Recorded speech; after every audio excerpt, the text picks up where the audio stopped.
ইওয়ান সবাইকে স্বাগত জানাচ্ছি স্টাডিজ অফ ত্রিপুরা ইউটিউব চ্যানেলে। ত্রিপুরা পঞ্চায়েত নির্বাচনের দিনক্ষণ হওয়ার ঘোষণার সাথে সাথে বিভিন্ন দপ্তরে চাকরির ইন্টারভিউ বা পরীক্ষার ডেটগুলি ঘোষিত হয়েছিল, সেগুলি কিন্তু ধীরে ধীরে স্থগিত হতে শুরু করে দিয়েছে। আজকের ডেটে একটি চাকরি ইন্টারভিউ আমরা আলোচনা করব, যার ডেট এবং স্থান সমস্ত কিছু উল্লেখ করা হয়েছিল, কিন্তু অ্যাজ পার নোটিফিকেশনে বলা আছে এমসিসি অর্থাৎ আমাদের যে ত্রিপুরার যে পঞ্চায়েত ইলেকশন, সেটার কারণে সেই যে চাকরি ইন্টারভিউটা সেটা অনির্দিষ্টকালের জন্য স্থগিত করা হয়েছে। এরকম কিন্তু লোকসভা নির্বাচনে আগেও হয়েছিল, আমরা দেখেছি হাইকোর্টের যে ইন্টারভিউ প্রসেসগুলি স্থগিত করা হয়েছিল। আমরা 2023 সালের যে বিধানসভা নির্বাচন ছিল তখনও দেখেছি জিআরবিটি গ্রুপ সি বা অন্যান্য ইন্টারভিউগুলি স্থগিত করা হয়েছিল। সেরকমভাবে এবার যে পঞ্চায়েত নির্বাচন ঘোষণা হয়েছে, পঞ্চায়েত নির্বাচনের ঘোষণা হওয়ার সাথে সাথে বিভিন্ন দপ্তরে যে চাকরি ইন্টারভিউ ডেট দেওয়া হয়েছে বা পরীক্ষার ডেট দেওয়া হয়েছে, ওইগুলি কিন্তু ধীরে ধীরে স্থগিত করা হচ্ছে। এখন দেখার বিষয় টিটিডিসি কিংবা আমরা ত্রিপুরা হাইকোর্টের ড্রাইভার পোস্টটা কি ঠিক টাইম পরীক্ষা হবে নাকি এটা কি আবার ওই স্থগিতর দিকে চলে যাবে, সেটাকে দেখার বিষয়। আজকে মূল ভিডিওতে আমরা আছি। মূল ভিডিওতে আজকে ত্রিপুরা স্বাস্থ্য দপ্তরে এটা নোটিফিকেশন এসেছিল, যেখানে ডাটা এন্ট্রি অপারেটর, তারপর district program manager, finance manager, consultant, program manager, consultant নিয়োগে বেশ কিছু শূন্যপদ বেরিয়েছিল। ওই ভ্যাকেন্সি বা ওই শূন্যপদগুলোর এগেনস্টে ইন্টারভিউ ডেটও ঘোষিত হয়ে গেছিলো। ইন্টারভিউ ডেট তোমাদের হয়েছিল 15, 16, 19 এবং 22, এই 4টা ডেটে ইন্টারভিউ রাখা হয়েছিল সকাল 10টাতে 5:30। প্রত্যেকটা পোস্টের জন্য আলাদা আলাদা ইন্টারভিউ ডেট রাখা হয়েছিল। ওই ইন্টারভিউ ডেটটা এখানে বলা হয়েছে ক্যান্সেল করা হয়েছে। The notification used event number date 6/7/2024 regarding the conducting interview of the defined category of post program manager, consultant, finance manager, consultant, district program manager, district data entry operator under the state admission Tripura has been postpone due to restriction impose under conduct of election election of general election for panchayat 2024 state of Tripura. First schedule date and timing of interview shall be notify on DO code. যেহেতু স্বাস্থ্য দপ্তরে আয়ুষ মিশনের ইন্টারভিউটা postpone করা হয়েছে, আমরা আন্দাজ করতে পারছি ত্রিপুরা যে অন্যান্য দপ্তরে যে ইন্টারভিউ ডেট অলরেডি বা লিখিত পরীক্ষার ডেট যে অলরেডি উল্লেখ করেছে, সেগুলো কিন্তু আস্তে আস্তে স্থগিতর দিকে যাবে। আমরা নোটিফিকেশনটা দেখি, ইন্টারভিউ নোটিফিকেশনে কী বলা হয়েছিল, এটা স্থগিত করাতে কতজন ক্যান্ডিডেট এফেক্ট হবে, কতজন ক্যান্ডিডেট ইন্টারভিউর জন্য সিলেক্ট হয়েছিল, সেটা আমরা এক নজরে দেখে নিই। এই নোটিফিকেশনটা এসেছিল 6/7 জুলাই মাসের 6 তারিখ নোটিফিকেশনটা এসেছিল। তারপর পার্টিকুলার আজকে ডেটে এটা স্থগিত করে দিয়ে দেওয়া হয়েছে। ঠিক আছে, এখানে টোটাল যে ক্যান্ডিডেট দেখো, প্রোগ্রাম ম্যানেজারে 42 জন ক্যান্ডিডেট এফেক্ট হবে, কনসালটেন্টে তোমাদের 215 জন ক্যান্ডিডেট এফেক্ট হবে, ফিনান্স ম্যানেজারে 64 জন ক্যান্ডিডেট, কনসালটেন্টের 44 জন ক্যান্ডিডেট, ডিস্ট্রিক্ট প্রোগ্রাম ম্যানেজারে 59 number candidate, district data entry operator 203 number candidate. প্রায় 1000 ক্যান্ডিডেটের মতো এখানে যাদের ইন্টারভিউ স্থগিত হওয়ার ফলে এখানে তারা যে প্রিপারেশন সেটা ভিতরে এফেক্ট হবে। অর্থাৎ নির্বাচনের জন্য বেশ কিছু সংখ্যক চাকরি প্রত্যাশীদের আবার ধাক্কা খেতে হলো, আবার তাদের সেই প্রথম থেকে শুরু করতে হবে, আবার কবে ইন্টারভিউ ডেট দেয় সে ঠিক নাই।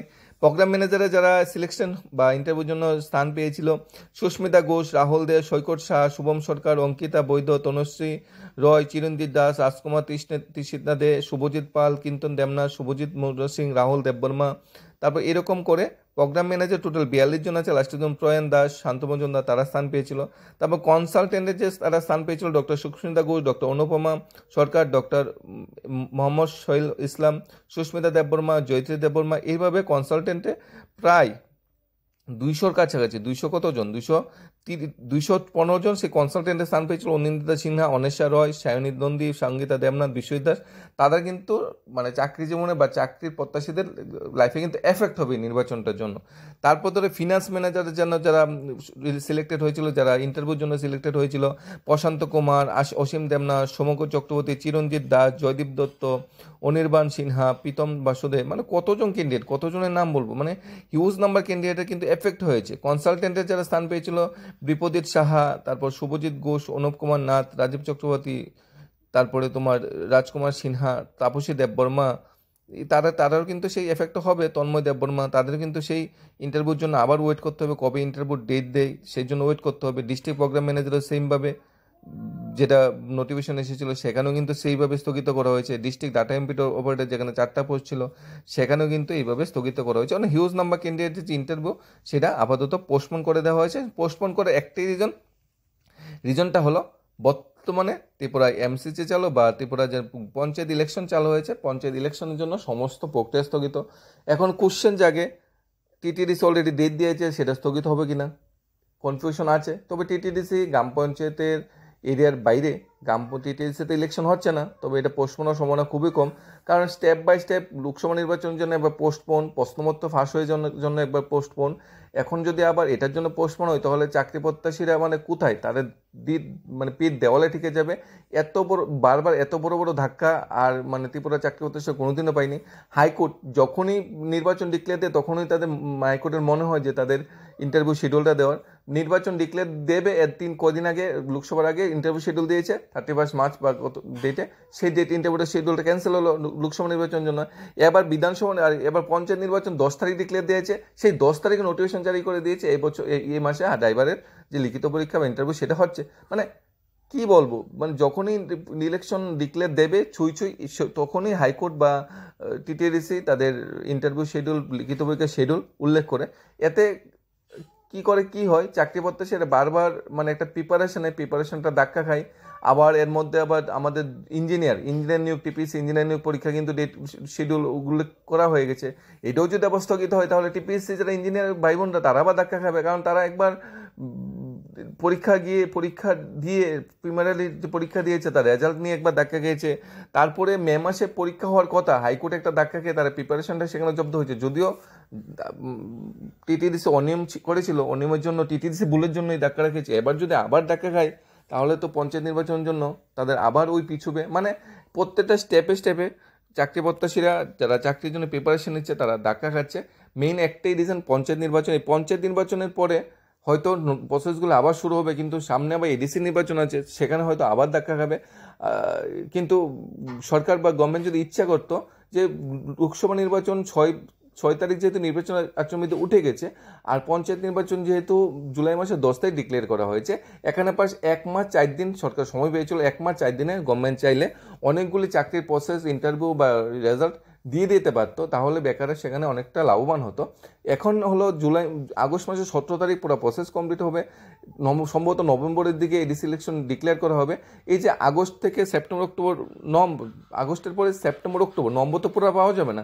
এই 2 মাস সময় আছে, 2 কি আড়াই মাস সময় আছে। আড়াই মাসে যদি সমস্ত ইন্টারভিউ, লিখিত পরীক্ষা বা মেরিট লিস্ট যদি প্রিপারেশন সব কিছু না দিয়ে দেওয়া হয়, তাহলে নভেম্বর মাসে চাকরি প্রত্যাশী আরেকটা ধাক্কা খাবে। সেই ধাক্কা সামালতে তারা জানুয়ারি ফেব্রুয়ারি চলে আসবে, অর্থাৎ 2024টা একটা বছর জীবনের থেকে মুছে যাবে। কেন? একটাই রিজন, নির্বাচন। একটা বছর, এই বছরটা ইতিহাসে লেখা থাকবে ত্রিপুরা রাজ্যে। একটি বছরে তিনটি নির্বাচন, প্রত্যেকটা লোকসভা নির্বাচন 3 মাস শেষ, পঞ্চায়েত নির্বাচন 1.5 থেকে 2 মাস শেষ, এডিসি নির্বাচন 1.5 থেকে 2 মাস শেষ। মানে বছরের 12 মাসের থেকে 6 মাস নির্বাচন শেষ, নির্বাচনের রেজাল্ট, নির্বাচনের আনন্দ ফুর্তি থেকে আরও 2 মাস বাদ দিয়ে দিলাম, তাহলে 6 থেকে 8 মাস, এই বছরে 12 মাসের থেকে 8 মাস নির্বাচনের উপরই শেষ হয়ে গেল। কারণ পঞ্চায়েত নির্বাচন ডিক্লেয়ার যখন 17 তারিখ যখন সব কিছু শেষ হবে, তখন বিভিন্ন পঞ্চায়েতে বিভিন্ন পার্টি জয়ী হবে, তারা আনন্দ বা তারা বিজয় মিছিল অনেক কিছু আছে, তখন সেই সময় কি হঠাৎ করে কোনো কিছু ইন্টারভিউ বা শিডিউল দিতে পারবে না। আগস্ট মাসটা এইভাবে চলে যাবে, অর্থাৎ 12টা মাস থেকে 8টা মাস নির্বাচনে হারিয়ে গেছে। এরকম আর ত্রিপুরা রাজ্যে হয়নি, এক বছরে এতগুলো নির্বাচন একসাথে পড়ে গিয়েছে। সবাই এফেক্ট হয়েছে, কিন্তু সবচেয়ে বেশি এফেক্ট যারা হয়েছে চাকরি প্রত্যাশী ভাই বোনরা, কারণ তারা প্রত্যেকটা ইন্টারভিউর জন্য, প্রত্যেকটা লিখিত পাওয়ার জন্য ঠিকঠাকভাবে প্রিপারেশন নেই, কিন্তু নির্বাচনের ডামাডোলে তাদের ইন্টারভিউটা স্থগিত হয়েছে, পরীক্ষা স্থগিত হয়েছে। এখানে দেখো প্রায় 500-700 মতো ক্যান্ডিডেট এফেক্ট হয়েছে। কনসালটেন্ট পদে 200, তারপর ডাটা এন্ট্রি পদে 200, এখানে 400, প্লাস প্রোগ্রাম ম্যানেজারের পদে আছে, ফিনান্স ম্যানেজার, এখানে আরও 400 মতো আছে, প্রায় 800 কাছাকাছি মানে ইন্টারভিউ মানে স্থগিত। এখন আগস্ট মাসের লাস্টে বা সেপ্টেম্বরে প্রথমে ইন্টারভিউ ডেট ঘোষিত হবে, অর্থাৎ ইন্টারভিউ হতে হতে তাদের সেপ্টেম্বরে মাঝামাঝি বা অক্টোবরে চলে যাবে। তাহলে জীবনের অধ্যায় থেকে যেটা জুলাই মাসে হওয়ার কথা, হিতে হবে সেপ্টেম্বর বা অক্টোবরে, আগস্ট, সেপ্টেম্বর, অক্টোবর, সেখানে জীবন থেকে 3 মাস শেষ হয়ে যাবে। তারপর আবার তাদের ভাইবার রেজাল্ট দেওয়ার কথা 2 মাসের ভিতরে রেজাল্ট দেওয়ার কথা, সেই রেজাল্ট দিতে দিতে আবার এডিসি নির্বাচন চলে আসবে। মানে এই যে আয়ুষ মিশনে বা স্বাস্থ্য দপ্তরের নিয়োগ প্রক্রিয়াটা, এই যে নিয়োগ প্রক্রিয়াটা যেটা আলোচনা করছি, এটা শেষ হতে হতে একদম কনফার্ম 2025-এর মাঝামাঝি চলে যাবে, শুধুমাত্র একটাই রিজন নির্বাচন। তাছাড়া বাকি অন্যান্য ডিপার্টমেন্টের যে প্রসেসগুলো আছে সেগুলি সবগুলি ফাইনাল, যেটা জিআইবিটি বা স্পেশাল এক্সিকিউটিভ একদম ফাইনাল স্টেজে আছে, টেট একদম ফাইনাল স্টেজে আছে। এগুলা নির্বাচন এমন কোনো এফেক্ট হওয়ার কথা নয়। এগুলা নির্বাচনের পরই মানে প্রসেস যে কোনো টাইমে, গভর্নমেন্ট চাইলে আজকে ডেটেই প্রসেস কমপ্লিট করতে পারে, গভর্নমেন্ট চাইলে কালকে ডেটে কমপ্লিট করতে পারে, সব রেডি। কিন্তু এটার জন্য একটি বাধা হয়ে দাঁড়িয়েছে নির্বাচনের জন্য সব কিছুই করা সম্ভব হচ্ছে না, কারণ চাকরির অফার বা নতুন ইন্টারভিউ সবগুলোই নির্বাচনে বেকার চেষ্টা করবে। তাই নির্বাচন যা উৎসবে মৌসুমরা যাতে ঠিকঠাক চলে, এই জন্য বেকারদের একটু মানে কি করতে হবে, একটু ত্যাগ করতে হবে, কারণ নির্বাচন একটা উৎসবে মৌসুমে চাকরি বা অন্যান্য প্রসেস ঠিক করা যাবে না, সবগুলো প্রসেস স্থগিত হবে। তাই বেকাররা একটু মানে কী করতে হবে, নিজেকে উৎসর্গ করতে হবে এই উৎসবের নামে জীবনে এই যে মানে মূল্যবান সময়টুকু এগুলো ত্যাগ করতে হবে। এই ত্যাগের ফলেই আমরা কি পাবো, পঞ্চায়েত নির্বাচন পাবো, পঞ্চায়েত নির্বাচন রেজাল্ট পাবো, মন্ত্রী মিনিস্টারদের মানে কি পাবো, তারা বিভিন্ন পঞ্চায়েতে প্রধান বা জেলা সভাধিপতি কিংবা পঞ্চায়েত সমিতি মেম্বার সবাই সিলেক্ট হবে, এবং তারা যখন সিলেক্ট হয়ে চেয়ারে বসবে তখন বেকারদের কথা তারা অবশ্যই চিন্তা করবে। তখন ওই যেগুলি স্থগিত হয়ে গেছিলো সেগুলি পুনরায় চালু করা হবে। এর সাথে আমরা আছি। বর্তমান সময়ে আমাদের হাতে আর কিছুই করার নেই, কারণ নির্বাচনের জামাটোলে আস্তে আস্তে এক এক করে সমস্ত চাকরির ইন্টারভিউ যেটি ডেট বা লিখিত পরীক্ষা ঘোষিত হয়ে গেছে সেগুলো হয়তো পোস্টপন্ডের দিকে এগোচ্ছে এটার মতো, এবং যেগুলি ফাইনাল স্টেজে আছে এগুলি তো অলরেডি বলেই দেওয়া হয়েছে নির্বাচনে সেগুলি আটকে আছে, অর্থাৎ পাইপলাইনে আছে, পাইপলাইনের শেষ মাথাতে আছে, নির্বাচনের জন্য পাইপলাইন থেকে বেরোতে পারছে না। নির্বাচন একদম পাইপলাইনের বাইরে মানে বসে আছে, বেরোলেই মার্ডার হয়ে যাবে, তাই সেটা পাইপলাইনে আছে। নির্বাচনের পরে তো নির্বাচন বিধি আচরণবিধি চলে যাবে, তখন হয়তো পাইপলাইন থেকে বেরোনো যাবে যদি সরকার একটু সহৃদয় হয়।